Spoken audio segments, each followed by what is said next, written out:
Welcome to AARP, Illinois, Black History Month. I am Harrison Kern, and joining me today is a comedian from the Chicago area, Mr. Damon Williams. Welcome to the show today. Thank you, Mr. Kern. How are you, sir? I'm doing good, man. Good. For those who don't know Damon, he has been performing for 28 years. But how he got his start is relatively interesting. I understand that he owned a sandwich shop, but how did that translate into you going to the stage and doing comedy? Well, it obviously didn't work out, so I had to do something else. But for the sake of everyone, they sold subs, and they had a way of doing it. So it was a sub shop, and I had it for 2.5 years downtown Chicago, but it wasn't really making money. But some guys kind of spoke about All Jokes Aside, the comedy club, an open mic situation. I always thought I could do stand-up, and I heard them talking about this big lip lady from HBO, and she's the host on Wednesday night, and they got an open mic. Well, that turned out to be Adele Givens, and I went into All Jokes Aside, and I never stopped. Did you have that talent? You said you thought you were funny. Yeah. Growing up and going through school, were you the jokester? No, I was never like a class clown. In fact, I was a middle child, so I was kind of quiet, but as I became, an adult, I noticed that people were laughing at some of my observations about things, and I wasn't even trying to make them laugh, so I called it laughing at my seriousness. And then when Eddie Murphy came on the scene with Delirious, that really was an eye-opener for me, because to see him, because we heard comedy before that, because, we listened to Richard Pryor and Red Fox, but that was all audio. But to see that brother do his thing the way he did with Delirious, and then in the 90s, Def Comedy Jam came and gave us the opportunities, and so that's how I got involved. It's interesting that you mentioned Eddie Murphy. I think to a lot of people of this generation, or slightly younger generation, Eddie Murphy was to comedy like Michael Jordan was to basketball, because prior to that, you had the Bill Russells and people, but you didn't see it the way that you saw it after Eddie Murphy. Exactly. So it's really interesting. Yep. Now, for me, Red Fox, if you had to go back and you thought about Red Fox, if you saw any of his old work, what do you think about his comedy? Well, Red Fox laid the groundwork. He was the predecessor to Richard Pryor. Mm-hmm. And prior to Red Fox, not a lot of comedians worked blue or did dirty art, And so even Richard Pryor, when he started out, he was emulating Bill Cosby, because you wanted to get on Ed Sullivan. Correct. If you wanted to be a comedian, you need to get on TV like that, or the Tonight Show and things of that nature. So Red did party albums, and it was blue, down home, and it was like a taboo situation. So, but he also took it from there, and he was one of the first African Americans to have a residency in Vegas, and of course he was one of the first African Americans to have a sitcom on network TV. So he's the foundation. Richard kicked the door open, and Eddie stepped through it. Martin Lawrence was another influence, because Martin really changed the way comedy clubs run. When Def Comedy Jam came out, they had a DJ and a host.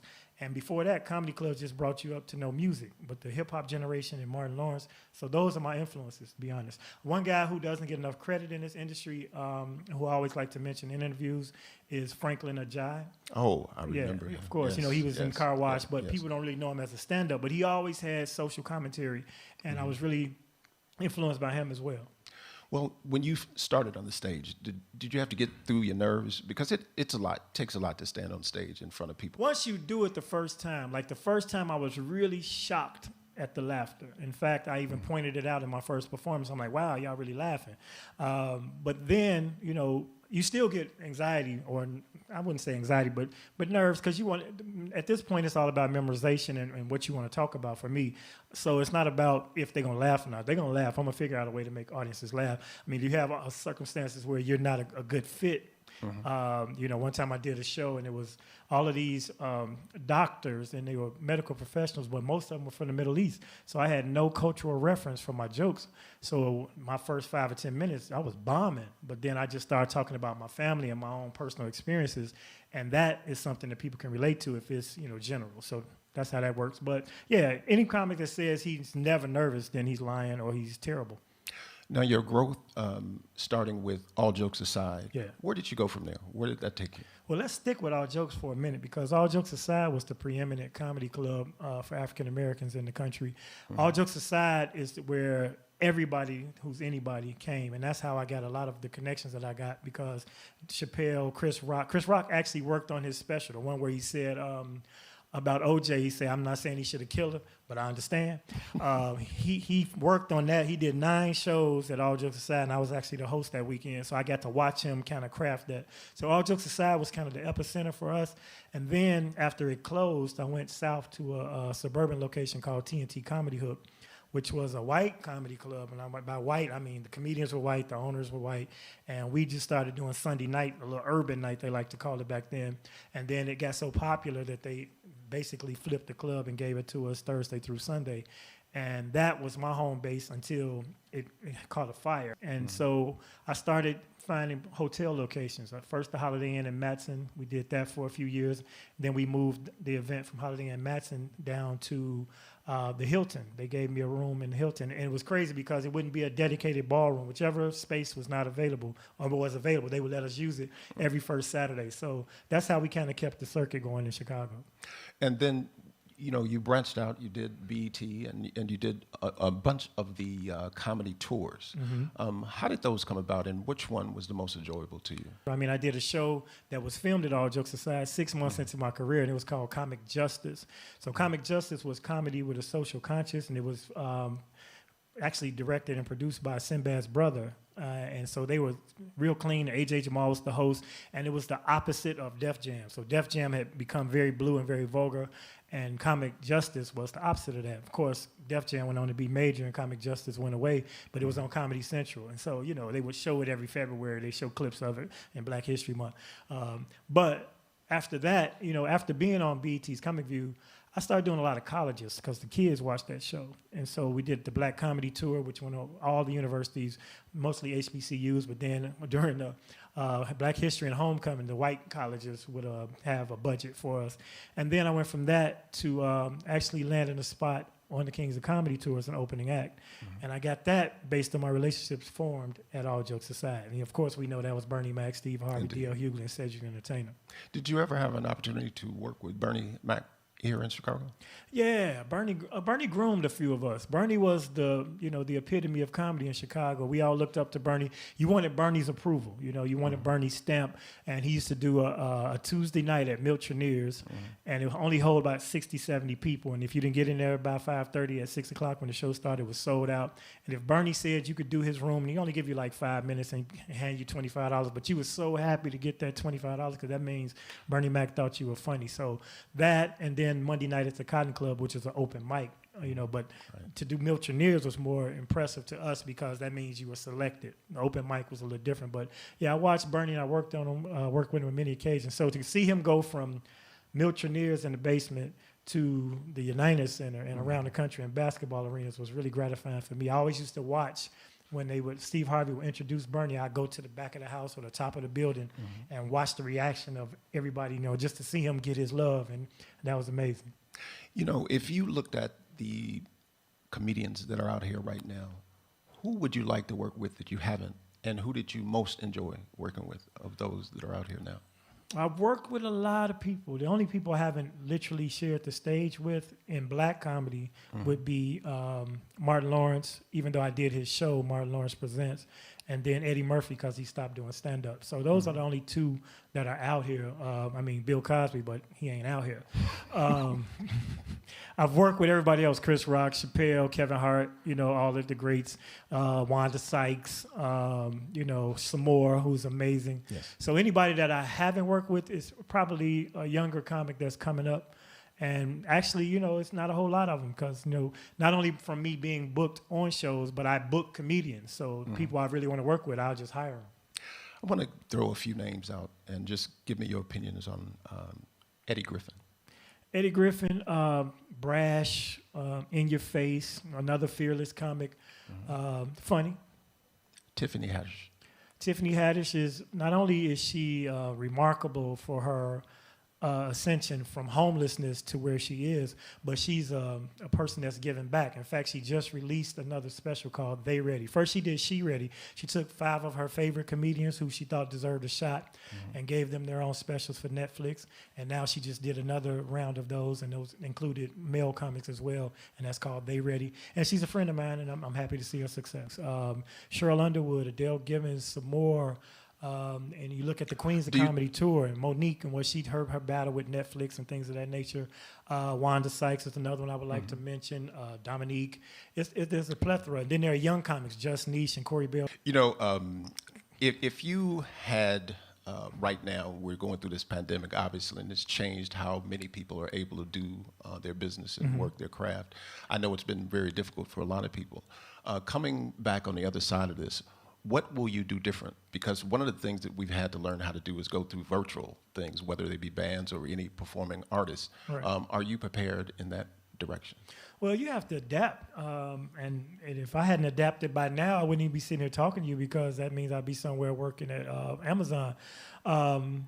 But you got to figure out what the medium is. So now you have to do virtual. You have to do online. You have to do your social media, or do a limited capacity and live stream. That's my motto for what I'm doing at Riddle's Comedy Club. We're only allowing up to 50 people, but people around the world can pay $5.99 and join the show. So you have to adapt. In the summertime, we're going to do drive-in shows. Now, Riddles is your club, correct? No, I have a partnership with the owners.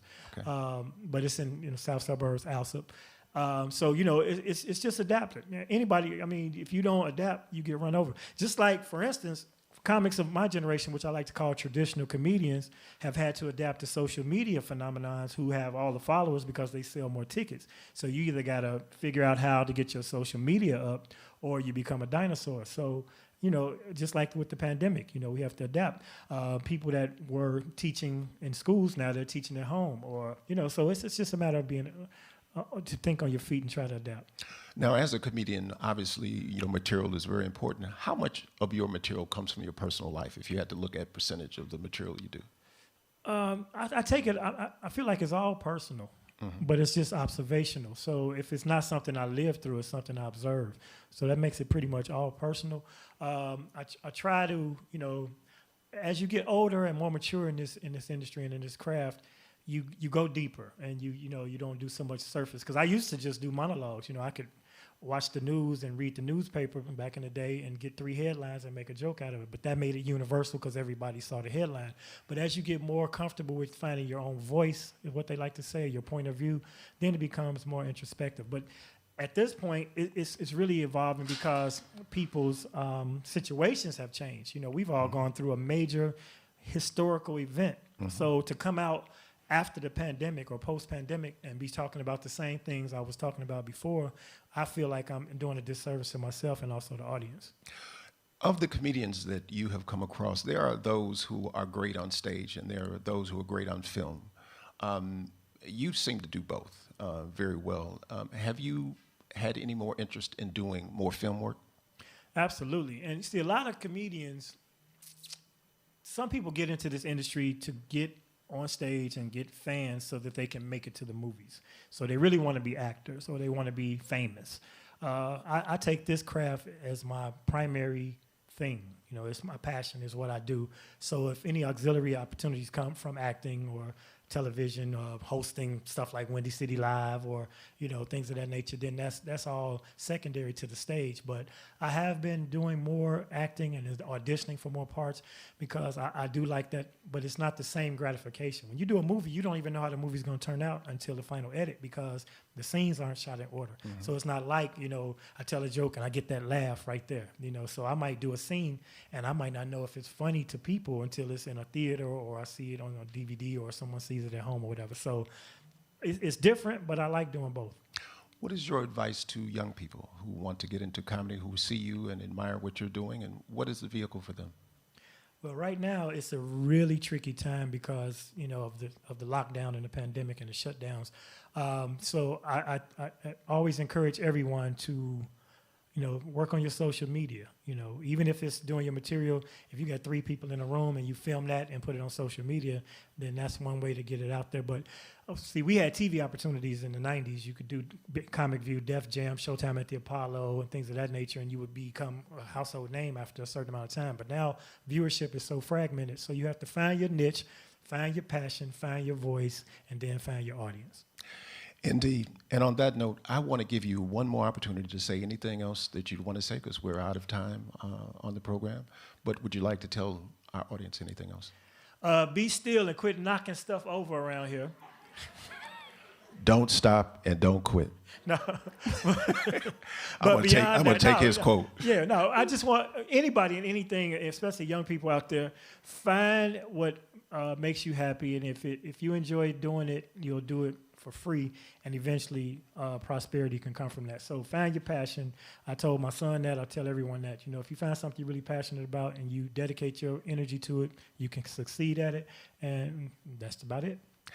And with that, I'd like to thank Damon for being with us today as our first guest on AARP Illinois Black History Month. I am your host, Harrison D. Kern. Thank you very much.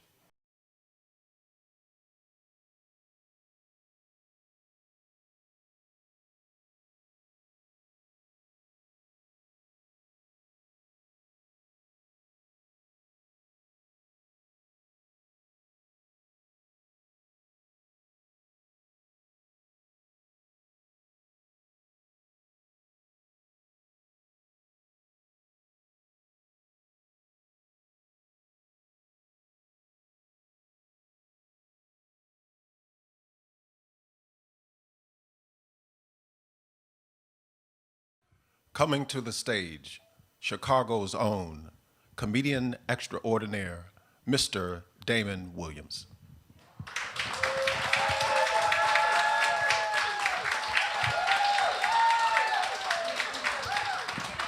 Thank you, studio audience. How y'all doing? All right, make some noise in the room. Let me hear all the noise y'all can make. Give it up for being outside and around other people. Clap for that. Yes. All the couples in the room make some noise. All the couples. Again, I'm gonna try that again. All the couples in the room make some noise. Okay, fine. That's what it is. That's it. That's all. Okay. Y'all know y'all glad to be out around other people. Matter of fact, that couple right there, how long y'all been together, sir? How many? 4 or 7? Jesus, y'all give it up for them. 47 years in a row. Y'all should be at the Black African American Museum, just on a pedestal, just the last couple that made it. 47 years, wow, that's amazing. So how did quarantine go for you? Yeah, I know, because y'all used to each other. But even though y'all been together all them years, y'all had never been together all them hours. But congratulations, give it up for them, 47 years. And welcome to AARP's Illinois Black History. This is a comedy extravaganza part of the situation. I'm David Williams, and I appreciate y'all being here. 47 years, I'm still stuck on that. That's amazing, man. My father was married for 61 years. Right, yeah, but not to my mama, so don't clap. I'm an outside baby, just so y'all know.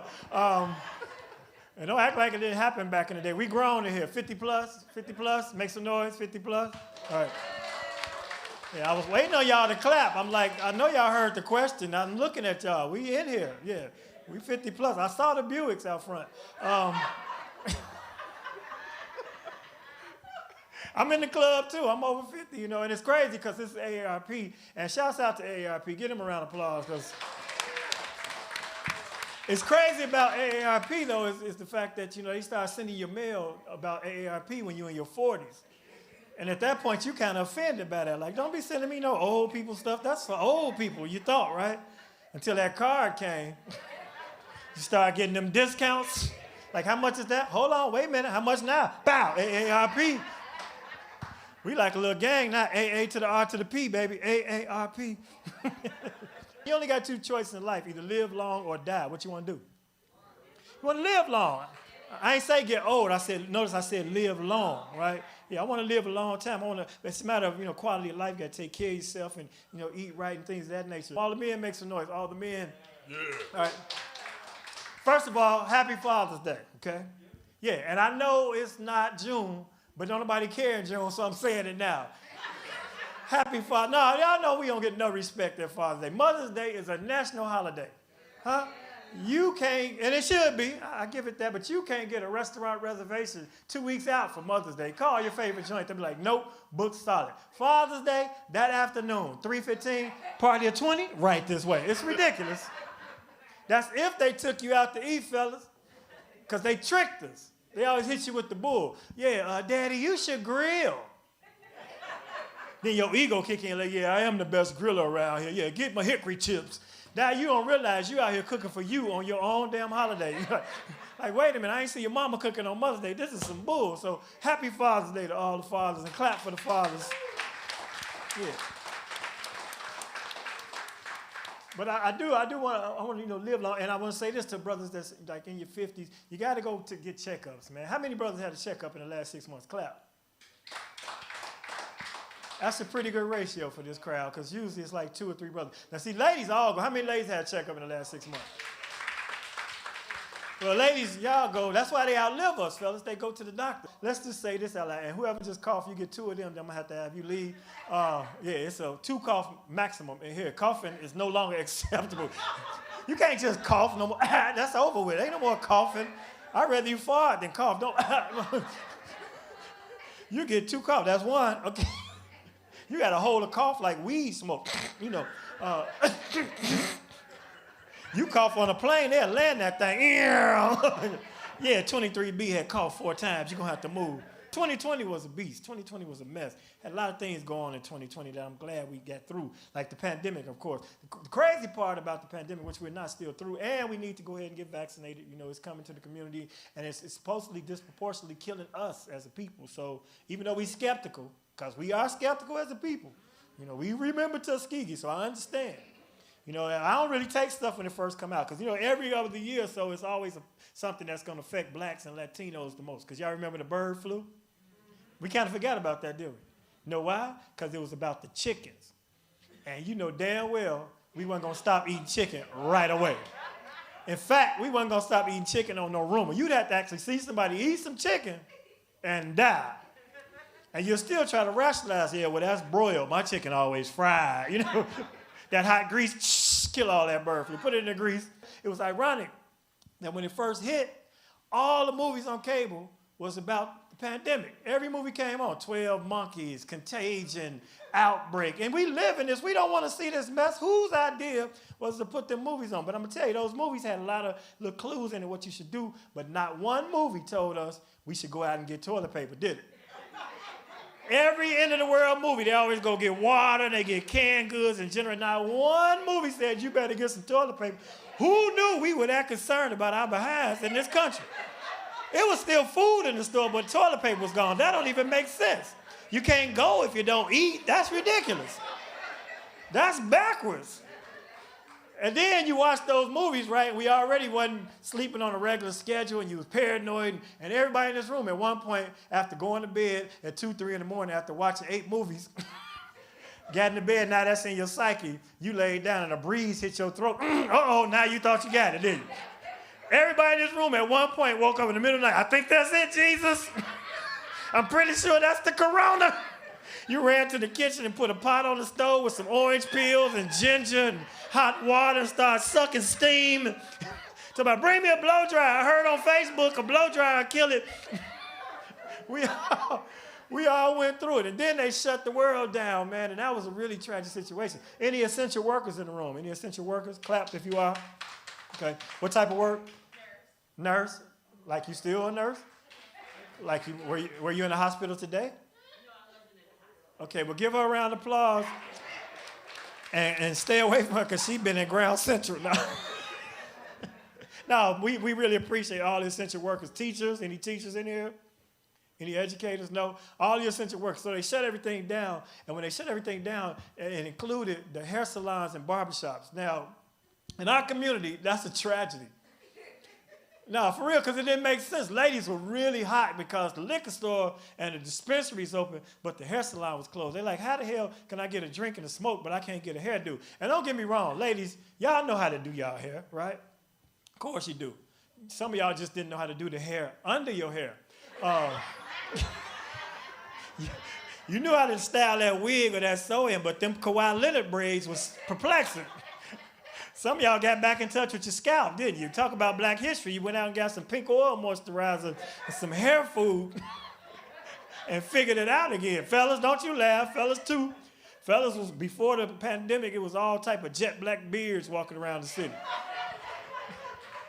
Boy, around April, every dude on Instagram looked like Santa. I'm like, you ain't got your just for men in, huh? That Beijing done left you. And then we had the social unrest, right? And we had the riot and the loots and stuff like that, the looting. And I'm not a proponent for looting. I am a proponent for protesting and standing up for our rights. So when looting happened, I never condoned that. And they, here in Chicago, they looted one of the major liquor stores. Y'all know on Stony Island. I ain't got to say the name, but it's gone. But I wasn't really too concerned about them because I never saw the parade that was sponsored for Bud Billiken by that store or, a softball team. So I wasn't really mad. But I'm not condoning looting. But once they looted this particular liquor establishment, I do support African-American entrepreneurs. So I did buy a couple cases of liquor because the revolution must be subsidized. And I do have enough Tito's at the house for 2022.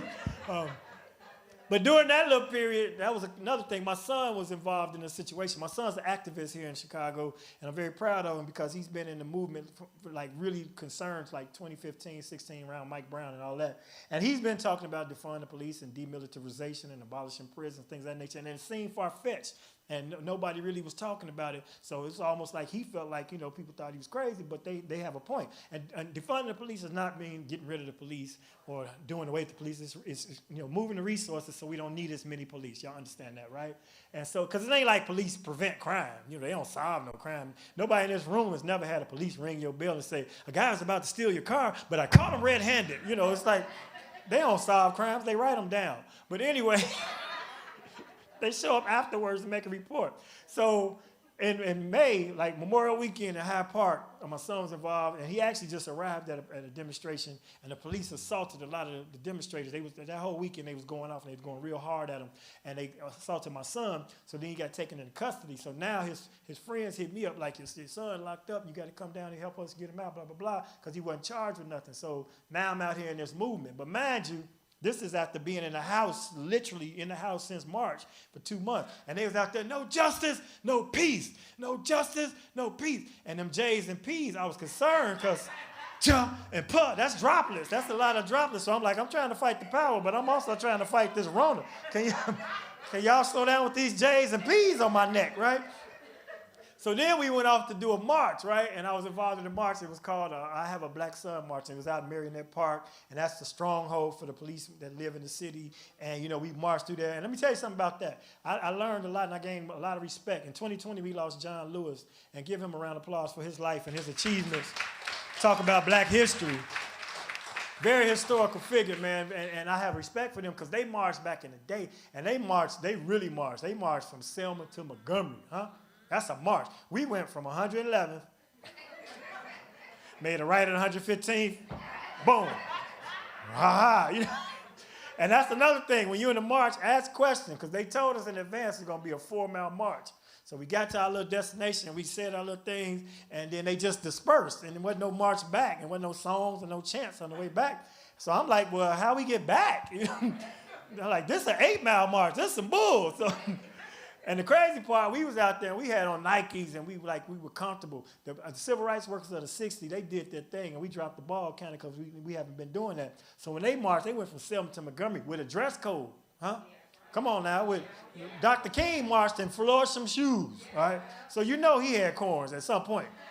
Ladies had on kitten heels and full dresses. Ladies, damn well you ain't going to march in a kitten heel.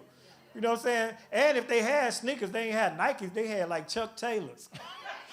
Y'all remember Chuck Taylor? They thin and flat. Ain't no pad in no Chuck Taylor. Can you imagine marching from Selma to Montgomery in some thin Chuck Taylors on some hot Alabama asphalt?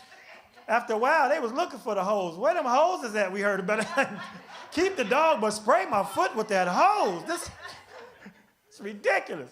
So our march, this is the funniest part about the story, the only reason why I'm really telling it. Our march was led by a local pastor, and I ain't going to bust him out because this is AARP and this corporate. But he lives in Chicago, and he has a church, and his last name, anyway, I ain't going to do it. but he was leading our march, right? But obviously he is not from back in the day and not from the movement because his chants was all off. Chants supposed to be concise. No justice, no peace. He was doing whole sentences. We was out there looking dumb as hell. And no more shooting out there in front of the school while the kids in there trying to learn. We like, no more shoot outside the school while the kids. How are we supposed to say that all together? And we don't want no more people having funerals because the police be killing them. We like, we don't. But the thing of it is, we're doing this because we're trying to do an outreach and we're trying to get people involved with everything that we're doing as African Americans, because we've been behind, we've been lacking in a lot of areas, but we're making strides. We have Vice President Kamala Harris, give it up for her, all right? And people were giving her flack, talking about she wasn't black enough and all this, but let me say something about that woman. She did a lot in her job, and she did a lot to get where she is, and she went to a HBCU, and she's an AKA. You can't get much blacker than that, so stop that. We have a new Secretary of Defense, the first African American, Brother Lloyd Austin. Give it up for that. We are making strides, you know, and we just got to take care of each other, love on each other. And shouts out, I was asked about if anybody was educated, because we got to give our teachers more love too, man. Give it up for our educators.